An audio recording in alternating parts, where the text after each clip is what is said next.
So what's up mga boss, another day, another bem. So what's up, yun. So for today's video, meron tayong i-unbox. May papakita ko sa inyong unit, no. So this is ENC 302 DE, no. So DE, ibig sabihin dark earth, so tan yung kulay nito, no. So check natin. AEG to mga boss. So the battery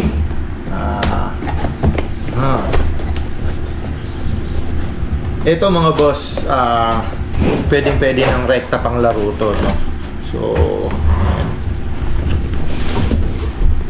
Ito yung tipong outside the box pwede mo nang ilaro, no? So yun, inside the box meron tayong manual and brochure ni ENC. Tapos yung 300 rounder niya na tan. Ito, no? Yan. Tan. Yan, 300 rounder tan na magazine, no. So kamot type siya. So yan. Yan. Then ito yung M4. So set aside natin to. Yan, baba natin to para maluwag dito. Yan. So yun,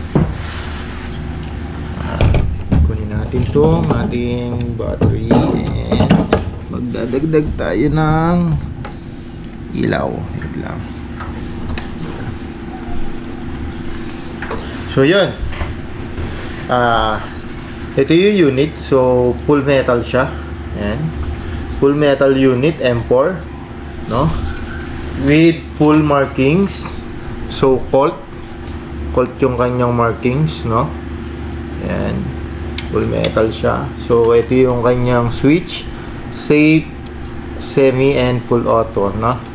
Ayan. Full metal, meron siyang KEC grip, meron na rin siyang rear and front sight, no? So triangular sight to. Metal din tong kanyang handguard. Ayan. So napaka solid, no? Ito is removable. Ayan, no? Tag dito, nare-retract to, no? Retractable yun. Medyo maskip pa, no? Retractable, no? Retractable at the same time removable. So nandito yung kanyang battery compartment, no? Naka-Tamiya plug siya, ENC, and meron siyang working na bolt, and ito naka-rotary type chamber. Yan, rotary type chamber. Tapos may working bolt release and dust cover, no. So yung dust cover niya. So yun, napakaganda, no. Full metal to mga bossing. So ito is outside the box, pwede nyo na idiretso sa laro to kasi nagre-range to ng 420 to 430 fps, kung di ako nagkakamali, no. So out of the box, kasi ang mga game site naman pagka AR, mga assault rifle kagaya nito, 450 fps yung limit. So pasok na pasok, no. So try natin. Yan, maglalagay tayo ng li-poly battery. Yan, li-poly battery, no. Ito yung lagi natin ginagamit, storm power. So yan, plug nyo lang yan dyan. Pag plug dyan, then lagay nyo lang yung butt stock. Yan, pasok nyo lang yung mga wire nyo, ayusin lang, then pull down. Tapos yun, tapos yan, retractable yan into 5 position. So naka number 2 tayo. Check fire natin. Yun, okay na siya, pumuputok na siya, no. So lagay tayo. So this is 300 rounder na wind type o kamot type na magazine, no. Meron siya ritong salinan ng BBs, no. 0.20 BBs gagamitin natin. Why? Kasi magkokrono tayo, no, para makita nyo na yung actual chrono. Huwag na natin ganong damihan.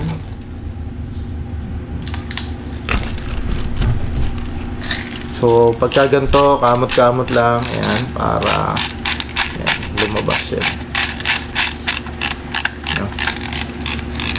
So kamot lang. Then pag medyo maganit na, pwede na yon. Salpak lang natin. Yun, make sure na narinig nyo yung clicking sounds, no? So So, yun. Sama ko kayo dito sa maiwagan nating chrono. Yan, the chrono. Yan, Mr. Chrono. Ang chrono. Open natin. So, yan, 0.20 VBs. Yan. ENC302DE firing. So, yun. Yan, 426. So, yan, 426. 424. 425. Yan, full auto natin. Grabe oh. 15 ROF yung rate of fire nya at 425 FPS. So full auto ulit natin. So yun, 16 ROF up 424, no? Consistent, no? Yan, consistent siya, no? So semi natin ulit. So yan, para makita nyo although yan, full metal siya, pero kaya siya ng one hand operation, magaan siya. Yan, semi. So yan, kita ba? Ang bisyo siya. Yan.